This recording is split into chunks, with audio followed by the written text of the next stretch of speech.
สวัสดีครับวันนี้อยู่กับผมดร.เลวซิงวันนี้เรามานำเสนอเรื่อง CRF 450 RL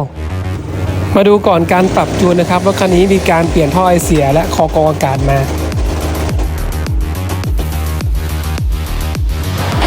หลังจากการปรับจูนนะครับแรงม้าเพิ่มขึ้นเป็น45ตัวจาก23ตัวทั้งนี้ที่ได้แรงม้าเพิ่มเนี่ยมาจากเราจูนให้มันสมบูรณ์จริงๆ